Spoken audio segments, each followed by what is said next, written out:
Hello and welcome back to the Turbo Newscast. This thing we do. We're starting up part 2 of section 1 with something related. To what? Something. I don't know.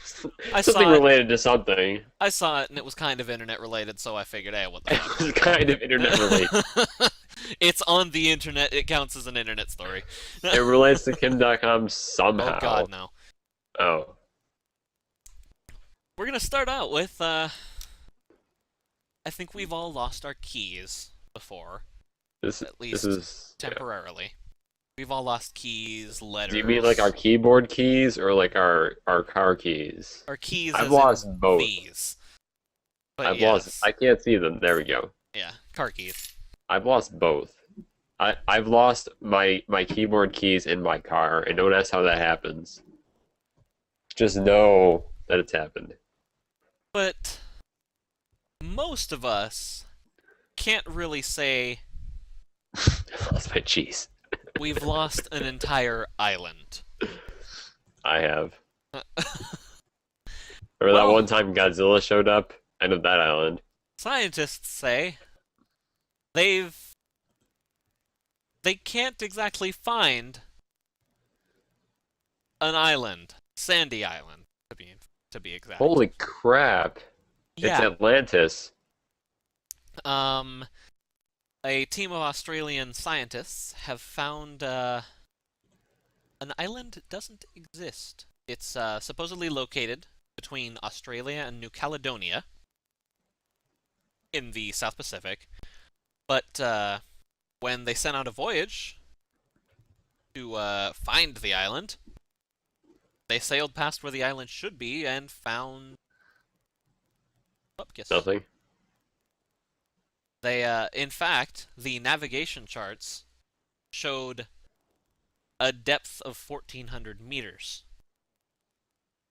So it's not just like, oh, the sea level rose just a little bit and it just happened to be a really, really flat, short island. No. The navigation chart showed 1,400 meters depth. Huh. Now, the interesting part is, the missing island has regularly appeared in scientific publications since at least 2000. And Google Earth even showed its existence. So we just can't get to it physically? Is it like a ghost island that just vanishes when it feels like it? It's a Is floating it one of those island. traveling islands It's a floating island. from Tomb Raider 2? Is it magic? Is it Atlantis? Now you know how Plato feels. I think it's hilarious. This could literally change the world. Map. Yeah, there's that last word in there. Yep. This could literally change the world. Map.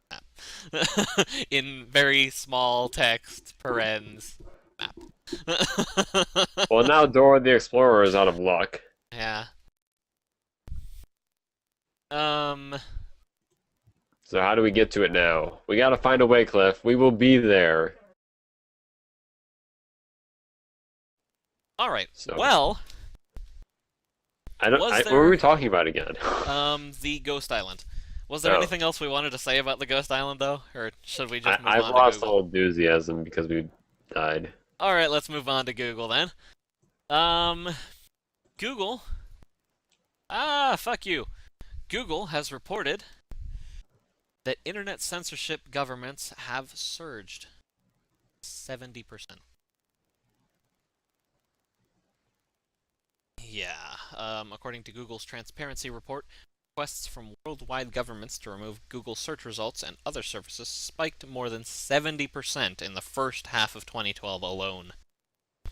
The report revealed that there were 1,791 requests to remove 17,746 pieces of content through June alone. That's a lot of requests. That is a lot. But to be fair, like 500 of them were Turkey. Yeah, only 500. Only 500. Now that was still a 45% rise from the previous 6 months, but still. Only 500? Only Come on, 500. Turkey, you can do better than that. Come on, Turkey, step it up. God. Step it up! Oh, we're such hypocrites. You're falling behind. Yeah, Justin was derping for all of us. It's all good. Calm down. Oh, well. So what does this mean for all of us internet peoples? This means that I should really start watching Google's transparency reports more often. Apparently we should. Yeah. Otherwise, one day we'll wake up and Google just won't be around anymore. Except that from last week we learned that Google will be everywhere soon. So we'll have a new overlord that just won't be there anymore. It'll be kind of like having a parent that isn't there. It'll be sad. What am I talking about? I don't know. I stopped listening to you about 20 minutes ago. Okay. Well, Well, you remember how... I can't yes. remember. It was pre-show. I think it was. Yeah, it was pre-show. I was saying there were two stories that I wanted to add. One of Yeah. them was, hey, that's pretty awesome. And then right after it was, god damn it, I'm gonna guess. this is the god damn it story. Yeah. You all remember Lamar Smith, right? If not, Unfortunately. you should. That name should ring a bell. He was kind of a big thing in the news a couple months ago for what was it called? Wait, hold on, let me. Oh yeah, that's right, SOPA. Well, he's back. And he's going to chair the House Tech Committee. Oh boy.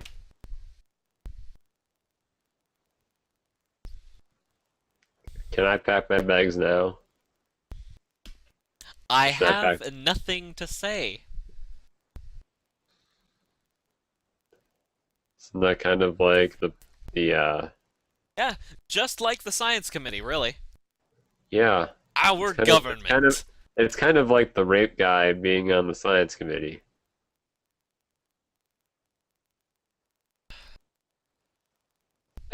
I feel disappointed in everything. You know, it's funny. We had a great story last week about how our government is supposed to work, and then we have this. You know, this might be one position you can actually have in government. Yeah, I could be the House Tech Committee chair. And we would have all the greatest things ever. Vote Cliff next time. I don't know how that works, I but don't vote Cliff. I don't think I'm actually old enough, unfortunately. But Oh. god damn it, wouldn't it be awesome? Send Cliff back in time so he's old enough now and then vote for him. Wouldn't that be hilarious if I actually somehow managed to chair the House Tech Committee? Just, I get there, why am I here? Everyone else is sitting there, why are you here? I don't know! I feel like that'd be a pretty good sitcom. And Dude, then each reality November TV they'd ask, that. do you not shave in November? It's a thing that we do on the internet. You should probably actually learn that. That'd be the first words out of their mouth. Ugh. So aside from Cliff being the greatest thing ever,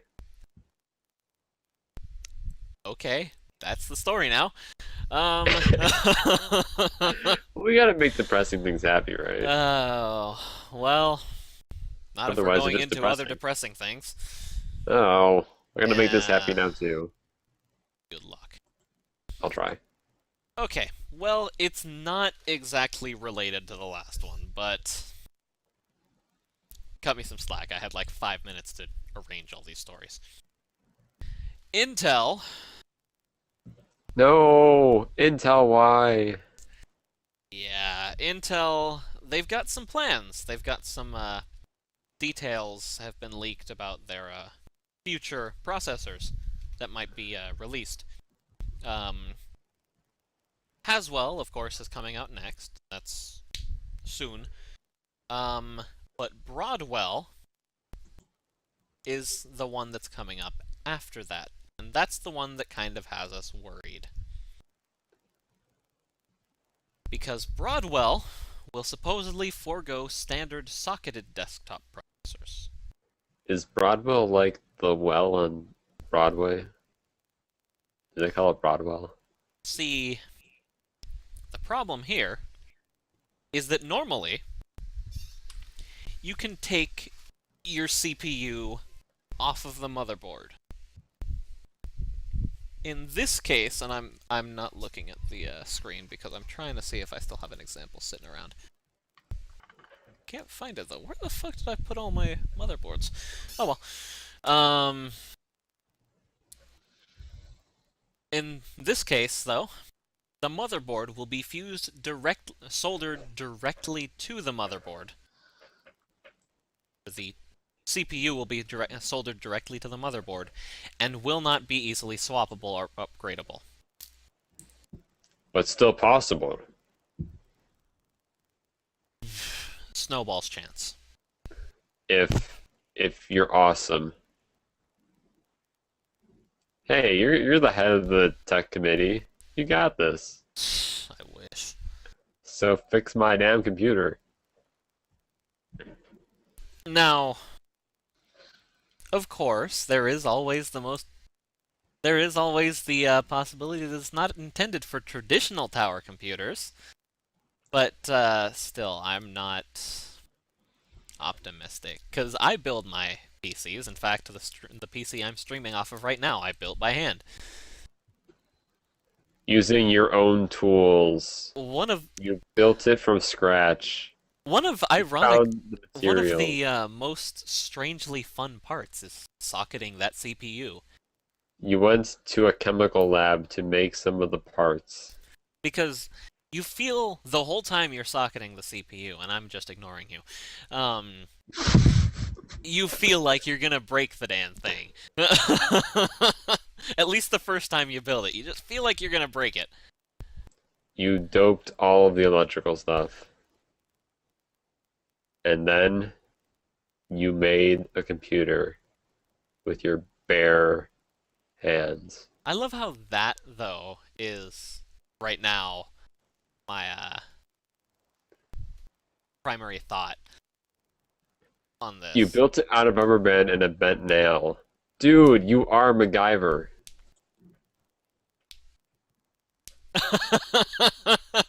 Yeah, my first build, it wouldn't turn on. I can't remember what the problem was. I think I forgot to plug the power cord in You somewhere. forgot to duct tape the thing. But no,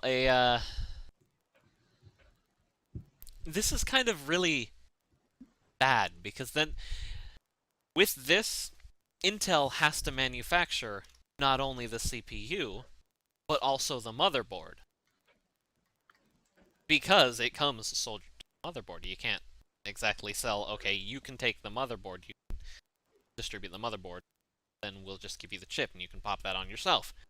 You can't do that anymore because they come pre-soldered. So Intel has to make the motherboards, either that or they have to license out the technology to other people. And I really doubt motherboard manufacturers are going to be all gung-ho about that. Yeah. So basically, we're all screwed. Well, those of You us buy who from build our own Intel. computers are screwed. The rest of us, it doesn't really affect us. Well, I would like to build my own computer sometime soon. It's fun. It's really fun. Getting sick of this one. I'll just follow Nash's tutorial, Uh, where his hair gets in everything. yeah, no, AMD's been having some problems, Krya. Good luck building an AMD PC. We can rebuild soon. it. You think Iron Man can help us out right now? Yeah. So let's get Iron Man on this. Let's do it. Ish. Wouldn't an arc reactor just be amazing to have in a computer? You wouldn't It have to would just worry be about it ever dying. it'd be amazing to have just in general for anything. You could, Like in my oh my god. toaster. You could just pop an arc reactor in there and boom, you'd never have to worry about the PSU again. You'd never have to worry about plugging it into the wall. It's completely self-sustainable. You wouldn't have to worry about blackouts. Oh my god, why don't we have arc reactors in our PCs? I Aside from could the fact have that it arc in my reactors don't exist. toaster. In my toaster. Can you have an arc reactor in your toaster pig? We can try. Well, speaking of things you can have on your toaster, Linux! Yay! Linux runs on anything. Linux is fucking Even my awesome. toaster. Well, it runs on Dell's new Ultrabook. Factory default, in fact. Ooh, Yeah! fancy. Dell has released a Linux Ultrabook. Did they also release a toaster? I don't even care. that ruins the point of my joke. Whatever. It's a powerful book now with Linux on it. Now, of course, it's an Intel i5 or i7 Ivy Bridge and 8 gigs of RAM. The developer edition also comes with 256 gigabyte SSD. And it's got 1366 by 768 resolution. How much are you paying for this marvel of engineering that hopefully would be cheaper than a Windows equivalent? Well, it's not. It's $1,549. And 99 cents. It's $1,549, and somehow that just doesn't make sense to me. Because the operating system is free. That should bring down the cost a bit. It's free. As in beer. Now, okay, It's free yes. beer. I will. You can have a couple of bucks for like maybe innovation. If you sell like hundreds of thousands of these, then it all adds up.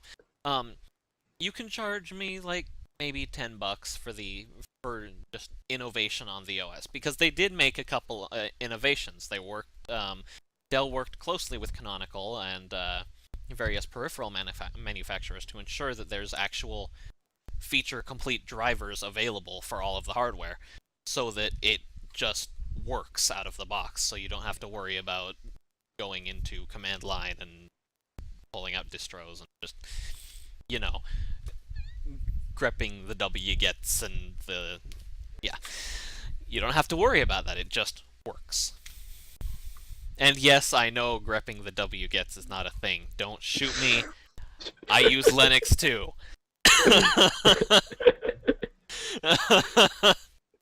But it sounded so like an amazing process. That's why I said it. Doesn't matter if it's real.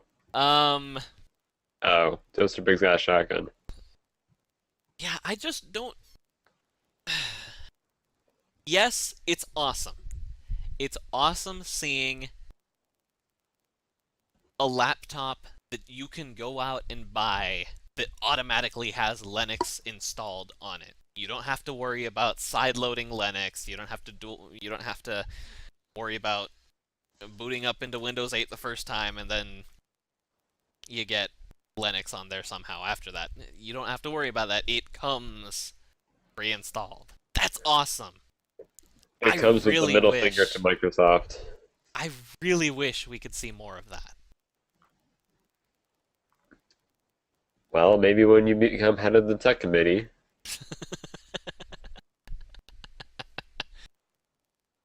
would be kind of awesome. I am head of the tech committee. I now decree that everyone must put Linux Linux as default. as factory default. I have First spoken. degree of business. Second degree of business, get some donuts. Actually, scratch that. First degree of business. Get donuts. Then Get donuts. Then and then we'll choose work the on Linux that. thing. We'll work on that after I've had my donuts. uh, You would be great in that position. I'd be interesting. There'd be no shortage of stories. We could set for any position in government for you. Yeah, I'll give you that much.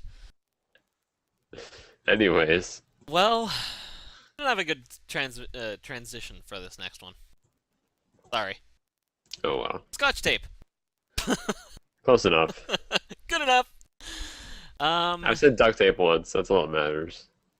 Scotch tape has found a new use as a smart material. I'm totally What not dyslexic. What language you speak in? English. Cliffian? You're speaking, it's really Ladian. Researchers used a laser to form slender, half-centimeter long fingers out of the tape. When exposed to water, the 4 wispy fingers morph into a tiny robotic claw that captures water droplets. That sounds awesome, and they have pictures. Can I do that too? I want to click on the picture! Let me click the picture! You can't click the picture? That is dumb. You can download it. That's really cool. Yeah. See, we should make this. Of course, it's really goddamn slow, but still, that's pretty cool. Let's do it. Ooh, they coated it with magnetic particles, so they could retrieve devices in the field by using a magnet.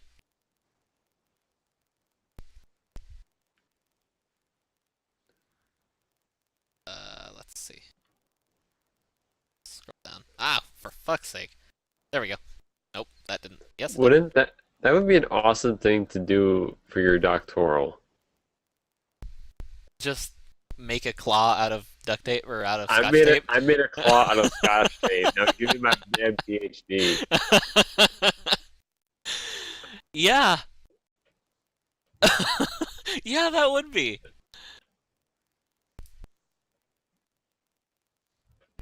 Ooh, they have a GIF. Ooh. Like, I feel that would be the Oh, that's most pretty interesting cool. doctoral. I actually kind of want to read that, yeah.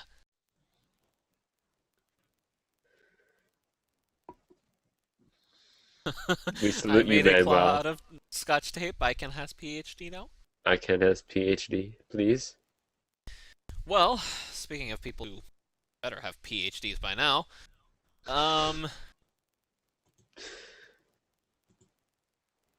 scientists are developing new materials which could one day allow people to print out custom-designed personal electronics. Dude, give me this now. Oh, Oh wait, give me Google Fiber first, and then give me this. yes. Give me Google Fiber so I can download all of these things. So I can make these things. 'Cause I'm gonna need the internet. Yeah. Now the material that they're using is just an inexpensive conductive plastic composite that can be used to produce electronic devices, the latest generation of low-cost 3D printers. And it's nicknamed Carbomorph, and it enables users to lay down electronic tracks and sensors as a part of a 3D printed structure, allowing you to. Carbomorph. That sounds like a Power Rangers out of me. I don't know. I'm not a scientist. I didn't come up with it. So they can create touch-sensitive areas, for example, which will then be connected to a simple electronic circuit board. So technically, it's not a controller, but it's a controller. So yes and no. It's not a controller in the normal sense of the word, where you'd have the joysticks and the buttons and all that. These all would be touch sensitive, and as soon as you touched them, it would recognize it. Yeah, it needs to be a spin-off of Animorphs. Like instead of turning into animals, they just turn into carbon. This is the worst idea I've had all day. Yeah. Um. So far, they've used the material to print objects with embedded flex sensors, with touch-sensitive buttons, or with touch-sensitive buttons such as a computer game controller, or a mug that can tell how full it is. Dude, That's pretty awesome. I just want that in general. Yeah! I mean, yeah, you could just get a glass mug, but where's the fun in that? I have to tell it by myself. Yeah! That's so like beginning of the Dark Ages. Give me a glass that tells itself how much water it has in it. So, okay, I'm just skimming through this, and I read, we set about trying to find a way in which we could actually print out a functioning electronic device from a 3D printer. How I read it, though, when I was skimming, was, we set about trying to find a way in which we could actually print out a fucking electronic device from a 3D printer. Science is so much so much more badass when you're skimming. Yeah, like that would have been the best thing ever if he said I that. know. Ah, I think you just ruined it for me by telling me that's not how it said. I know. Well, I'll try and make it better for you. Because you don't actually need Google Fiber for this. Because you could just go to your local Staples. Staples has announced an in-store 3D printing service. For like all of my money. That's awesome. A new service called Staples Easy 3D will allow customers to upload their designs to Staples' website, then pick up the printed objects at their local office supplies mega store, or have them shipped to their home or business. Now, it was announced today at Euromold 2012 by printer manufacturer MCore, and they're partnering with Staples with the MCore Iris printers. Yeah, I really want to print out a skull. I don't know why, just that would be kind of bitchin'. This is like the wave of the future. 3D printing is bitchin'. Yeah, let's do it now. Now, keep in mind, Staples Easy 3D will launch in the Netherlands and Belgium in the first quarter of 2013. It will be rolled out to other countries shortly afterward. No word on pricing or when it will reach the United States. It'll reach the So, United States in like 30 or 40 years, probably. we're not getting it yet, We're not getting it ever. but it is existing. We'll have to talk about how it's morally wrong first, and then we'll get it. How many children it kills a year or something like that. I don't even care. I... You know, you're kind of ruining the point I'm trying to make here, is what I'm saying. 3D printing. Fuck it. Electronics we made. Alright. That's going to be all for part 2 of section 1. We will be So that right was back. those are the sad stories. We will be right back once again with part 3